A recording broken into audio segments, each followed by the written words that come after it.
On va accueillir maintenant le directeur d'or de Vannes, de l'AMIEM plus précisément. Et donc il va nous faire une présentation sur des travaux menés autour du sommeil et puis donc ces différents travaux qui ont conduit à fabriquer un outil particulier d'intervention. C'est David. En fait, à Vannes, je m'étais posé la question parce que je m'intéresse beaucoup au travail de nuit, le sommeil des salariés, etc. Je suis somnologue, moi j'ai fait une formation de somnologue, et on s'était dit avec les apprentis, voilà,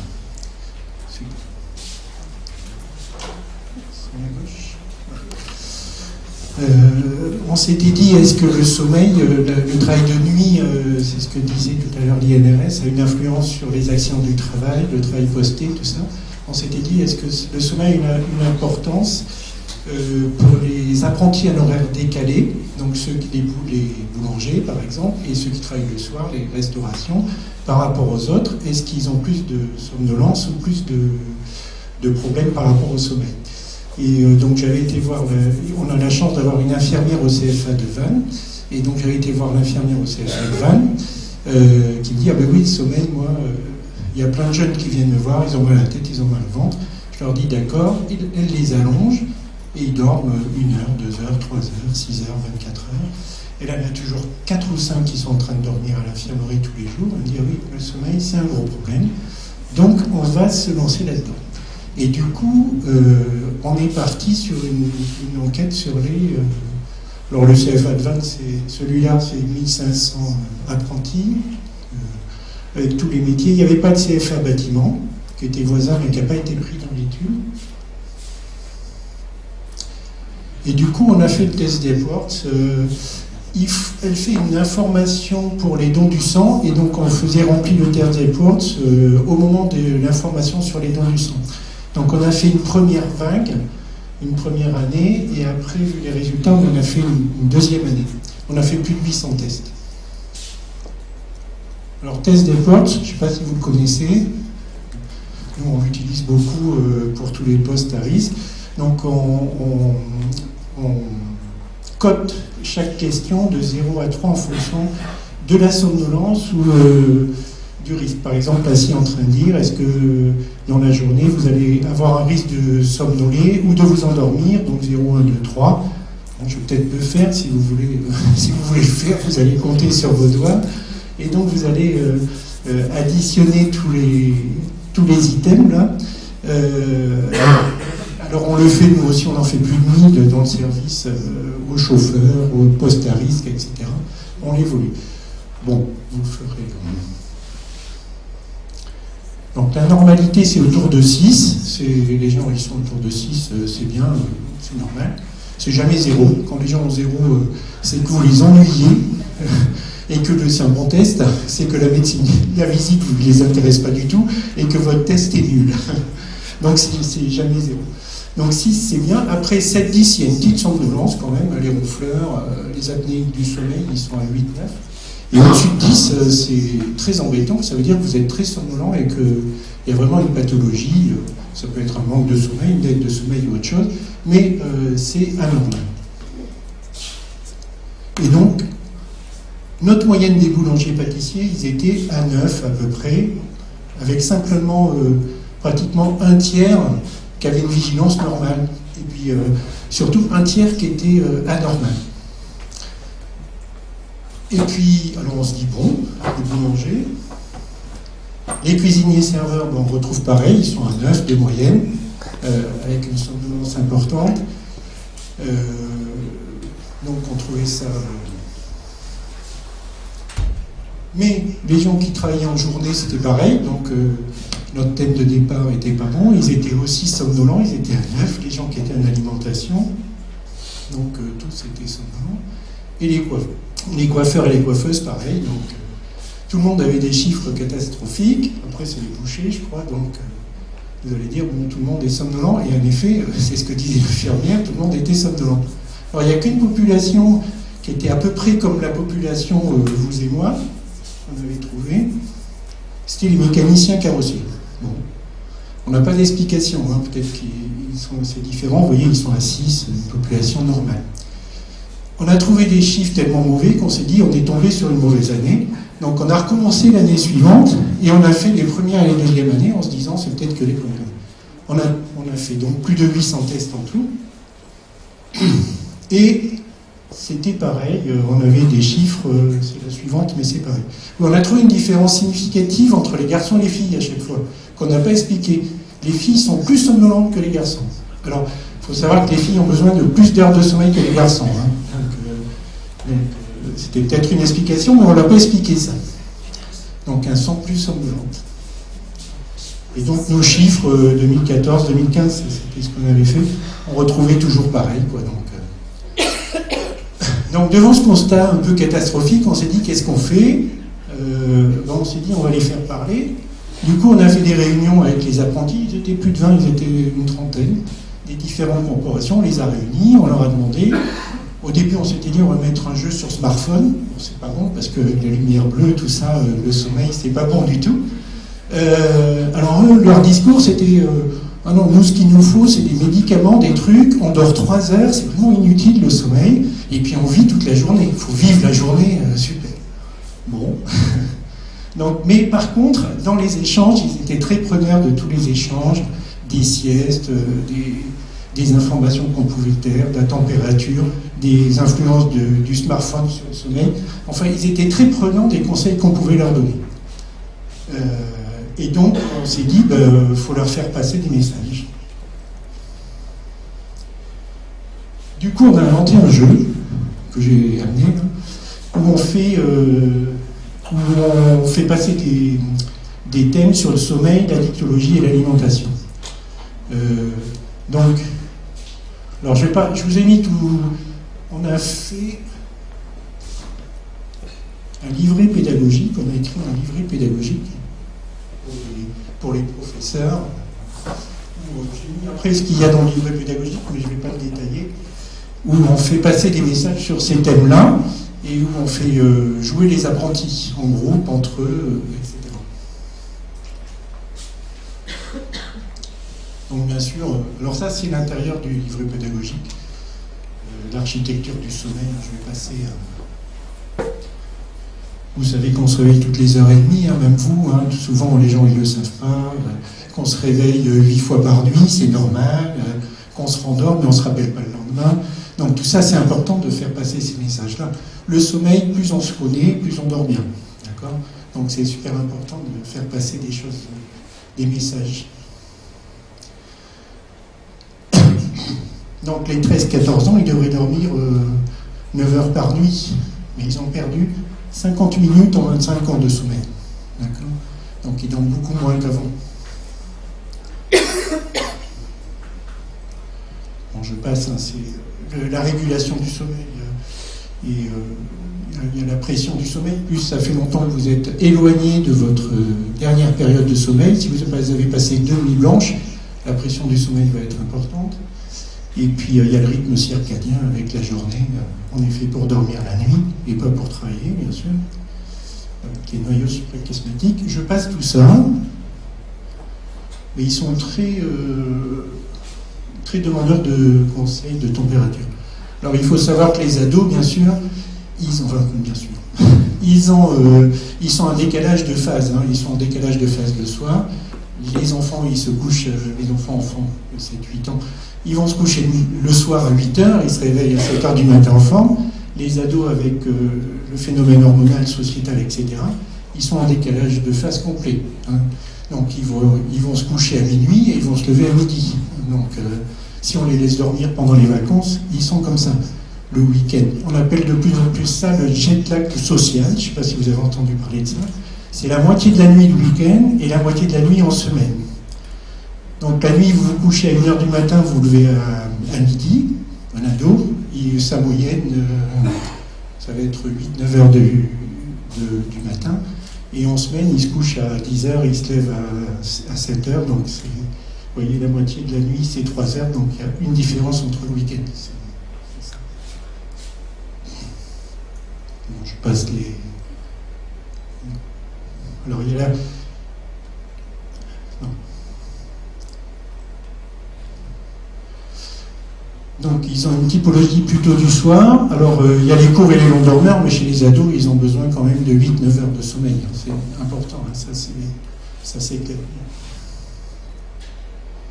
Après on fait quelque chose sur les rêves et les parasomnies parce qu'ils ont des... Et on parle aussi de la mémoire. Vous savez que le sommeil est très important pour la mémoire. Hein. Si vous avez appris à conduire, c'est grâce à votre sommeil paradoxal. C'est comme ça qu'on emmagasine dans notre sommeil les réactions qu'on emmagasine dans la journée.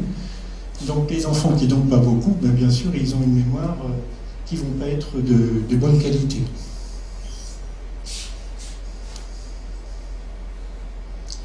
Alors on parle beaucoup des écrans. Hein.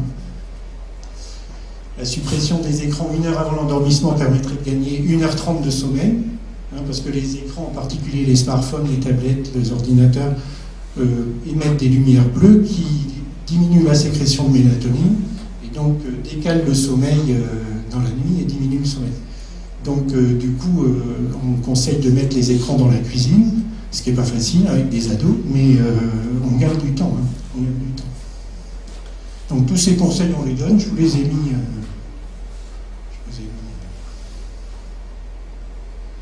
Bref. Après, on parle des somnifères, l'alcool. Oui, le cannabis peut-être. Alors, on a en Bretagne beaucoup de consommateurs de cannabis. 10%, je trouvais que c'était pas beaucoup. Hein. Nous, ouais, 10%, c'est pas beaucoup. Nous, 90% des jeunes en terminale ont fumé au moins un joint de leur vie. Donc, on est loin des 10%. Donc le cannabis améliore le sommeil, donc ils le disent. Alors c'est sûr, ça améliore le sommeil lent profond, ça améliore l'endormissement. Le problème, contrairement aux somnifères, c'est que ça a une demi-vie de 24 à 48 heures, donc le lendemain en cours, vous dormez. D'accord? Alors est-ce que c'est mieux de prendre du cannabis ou un somnifère? C'est un médicament, le discours il est clair. Il y a des effets sur la mémoire, etc., le risque de dépendance et à forte dose des hallucinations. Donc on a un discours comme ça... sur tout ce qui est cannabis. Alors bien sûr, la dette de sommeil est très très importante. Bien sûr, quand vous avez une dette de sommeil, vous avez des troubles de l'humeur, de l'irritabilité, des troubles de la sensibilité, des risques d'accidents de trajet. C'est pour ça au départ on s'était demandé s'ils avaient plus d'accidents de scooter, etc. Quand ils revenaient. Bon, j'ai fait l'insomnie, je passe. Après, on parle de l'alimentaire. Vous savez que les gens qui dorment moins de 6 heures par nuit, ils ont un risque d'obésité importante. Donc, pareil, comme le sommeil, ça fait partie, pour maigrir, il faut dormir. Donc, c'est important. Donc, on leur fait passer ça, hein, parce que c'est important. Si vous dormez moins, vous allez avoir envie de manger du sucré, du salé, des knackis, mais pas des légumes. Ça va augmenter votre envie de barres, de marches, de tout ce que vous voulez, de choses comme ça, mais pas de manger bien, c'est largement au-delà des antécédents parentaux. Donc on leur dit ça. Hein. Bon, il y a la moelle du tryptophane, c'est un précurseur de la sérotonine qui après sert à la mélatonine. Donc en ce moment, la mode, c'est les griottes, hein, si vous entendez parler, les griottes, c'est les cerises, là. Donc c'est plein de tryptophane, pour bien dormir, il faut manger des griottes. Bon. Et on leur redonne des conseils sur l'alimentaire. Bon, je passe, hein, mais je vous ai mis tout ça exprès. L'environnement, hein, bien sûr. Il ne faut pas avoir froid aux pieds. Hein, si vous voulez bien dormir, il faut que les pieds soient chauds. C'est l'intérêt des bouillottes de nos grands-mères. Hein, parce que tant que vous aurez froid aux pieds, vous ne vous endormirez pas. Je vous donne des conseils tant que vous êtes là. J'en profite. Donc la température de la chambre, les écrans, tout ça, c'est très très important. Et puis l'activité dans la journée, bien sûr, le sport, etc. Donc du coup, on a développé un jeu, donc avec un livret pédagogique, des cartes, des cartes où ils avancent, ils font des mimes, ils font c'est du Pictionary un peu différemment. Donc ça, on l'a créé au mois d'août, là, donc il n'y a pas longtemps. Et là, cette année, on est en phase, on a fait déjà 2 groupes. Jusqu'en fin janvier, j'ai 7-8 groupes, et on les fait jouer là. Mais ils prennent bien le jeu, ils participent, ils donnent bien. Donc ça marche assez bien. Donc voilà, donc on m'a demandé de venir présenter le jeu. Donc je l'ai présenté au Congrès du Sommeil le mois dernier, qui avait lieu à Marseille. L'an prochain, il est à Lille, le Congrès du Sommeil, je vous le conseille. Il y a plus de 3000 participants, c'est toujours fin novembre, donc tous les ans, Et donc là, on va travailler avec l'Institut de veille de la vigilance et du sommeil, pardon, où on va le diffuser à tous les centres du sommeil de France. Donc on va en éditer 100 exemplaires. Donc je fais de la pub, s'il y en a qui en veulent, on va le rééditer. Je ne sais pas le prix, encore on est en train de faire les devis pour voir les prix. Mais si ça intéresse certains services, il suffira de me le dire et je vous dirai le prix que coûte ce livret. Et le livret pédagogique, on est en train de le faire valider par des professeurs de somnologie, etc. Donc voilà ce que nous avons fait. Je ne sais pas si je suis dans les temps.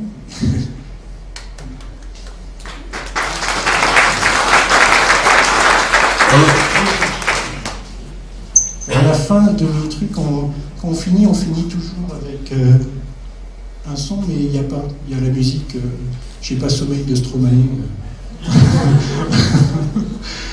qu'on passe régulièrement à la fin des interventions. Merci beaucoup. Donc effectivement, un diaporama qui est très dense, mais vous pouvez le retrouver, le retélécharger et avoir toutes les informations pour vous et puis toutes les personnes que vous pouvez suivre au quotidien. Des remarques, des questions? Peut-être commencer au fil. Bonjour, moi j'ai une question, c'est juste sur le sommeil la nuit, vous parlez pas de sieste du tout Si, on parle de la sieste. Si, on parle de la sieste. Alors, la sieste, il y a des adolescents qui font la sieste, mais très peu nombreux. Et en général, quand on les réunit et les autres sourient, ça fait grand-père, la sieste. Mais les autres les sourient, mais les regardent dans le coin et ils analysent un petit peu. En fait, on parle du temps de sommeil sur 24 heures toujours. Hein. Donc pour les travailleurs de nuit ou les horaires décalés, on prend toujours le temps du sommeil.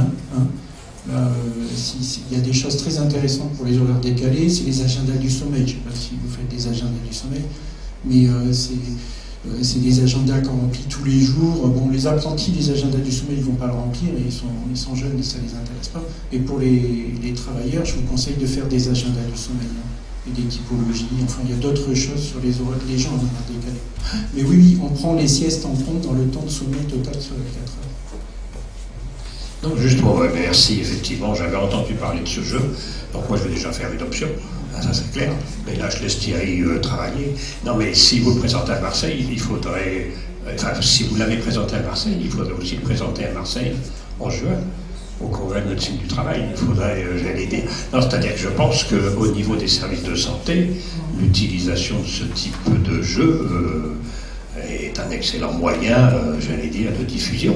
Et là, il faudrait voir avec votre directrice. Bon, il y a effectivement l'action sommeil, mais j'allais dire, les services de santé, via leur organisation, ont aussi des moyens de diffusion. Moi, ça me semble très utile. Enfin, je ne veux pas faire d'a priori, mais je pense que... Si, alors, ça, c'est la première question. Donc, et la deuxième, par rapport aux deux groupes auxquels vous avez fait passer le jeu, il n'y a pas d'évaluation, j'allais dire, c'est trop tôt. Mais, vous savez, c'est quoi, ils ont bien, j'allais dire, accepté le jeu, ils sont rentrés dedans, ça a suscité des discussions entre eux. Après, il faudra voir changer les pratiques, ils font plusieurs années, mais parce que c'est ça qui va être intéressant. Ça va être en place les indicateurs pour que dans 1 an, 2 ans, on ait effectivement les retombées éventuelles.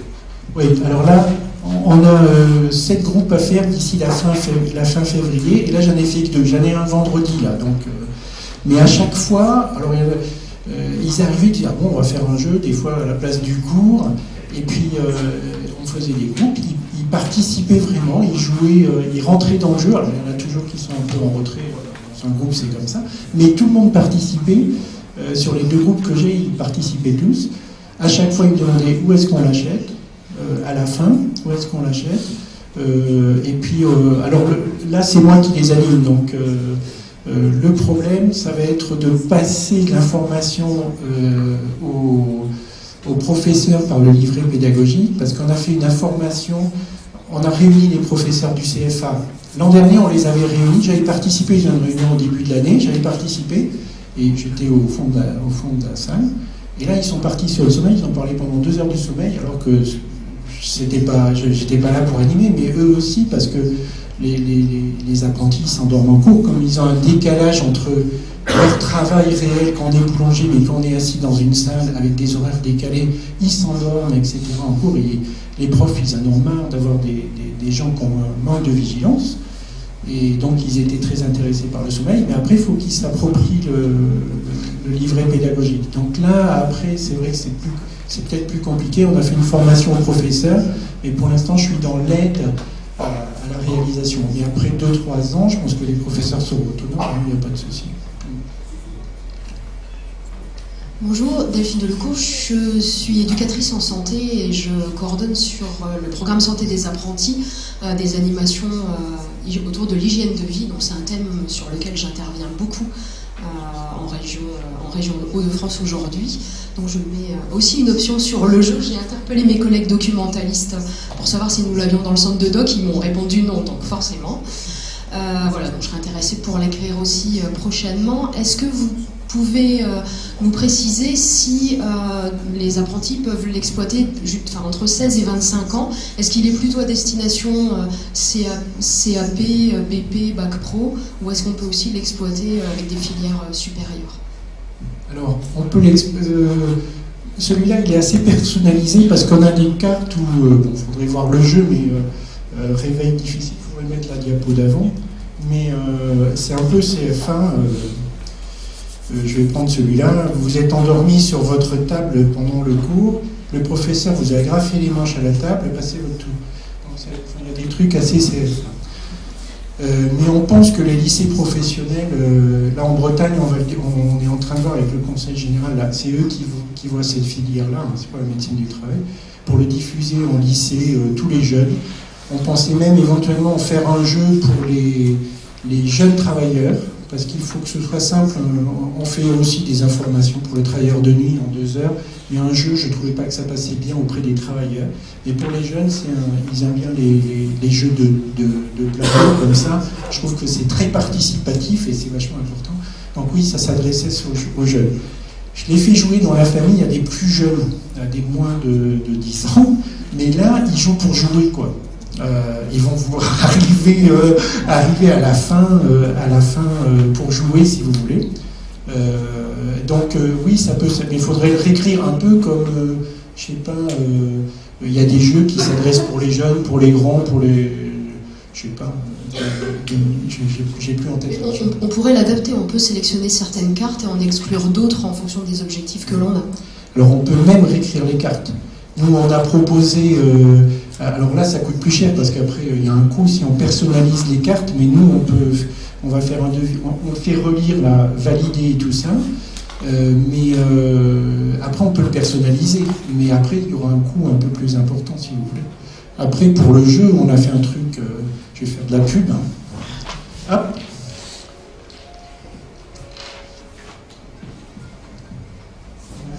On a fait un jeu où on peut jouer 20 minutes, d'accord? On part, on arrive.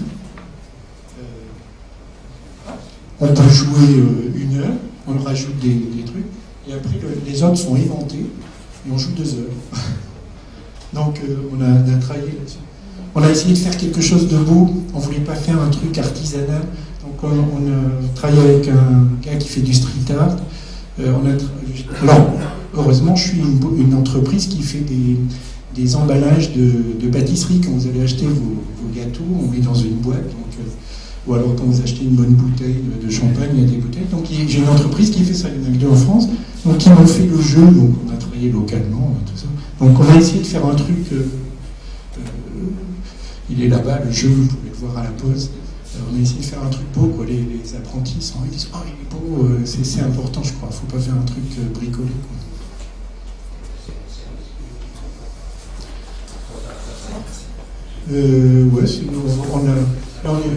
Ouais, on est en train de faire un devis, je ne sais pas comment on ferait le diffuser. Oui, on a fait faire un petit brevet aussi. Voilà. Oui, j'aimerais juste revenir sur quelque chose qui m'a un peu étonné, c'est le garagiste éveillé, là, par rapport à... Est-ce que l'environnement sonore peut intervenir? Est-ce que... nous, on a fait un constat, même pour les filles et les gars, hein, je suis preneur de toute explication. Alors les garagistes, parce que je vous dis, on avait fait une première truc, on s'est dit bon, on est mal tombé, puis les garagistes répondent bien.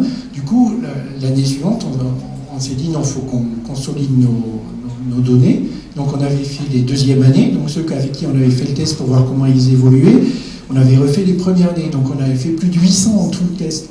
Et ça confirme complètement, mais j'ai aucune explication, hein. Je suis pas, je ne sais pas. Alors est-ce que les mécaniciens sont déjà des adultes dans leur tête? Pourquoi plus que les coiffeurs? Pourquoi plus que les... Moi, je n'ai pas d'explication, mais je suis preneur d'explications. Non, non. Alors à Marseille, non. Ce qui les intéressait, c'était les livres à Marseille. Et donc ils voulaient laisser tous la réponse pour que je leur envoie le jeu. C'est pour ça que les centres du sommeil là, vont être intéressés. Il y a une journée du sommeil tous les ans, au mois de mars. Je vais peut-être passer inaperçu, mais des fois c'est la sieste, des fois c'est ça va être je sais plus quoi, les écrans. Et cette année, c'est le sommeil et les jeunes de 15-21 ans. Donc du coup, je arrive juste au bon moment parce que le thème, quand vous entendrez parler de la journée du sommeil, ça va être sommeil et ado. Mais si vous m'expliquez, je veux bien. Non, je pensais au bruit peut-être dans les garages. Ou...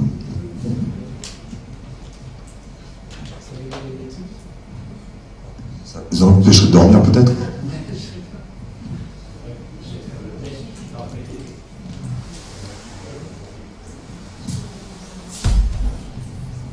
Très bien, merci. Donc effectivement, le jeu est disponible sur la table si vous voulez regarder un peu les cartes, comment c'est fait. C'est à votre disposition. Merci à vous, merci pour le timing.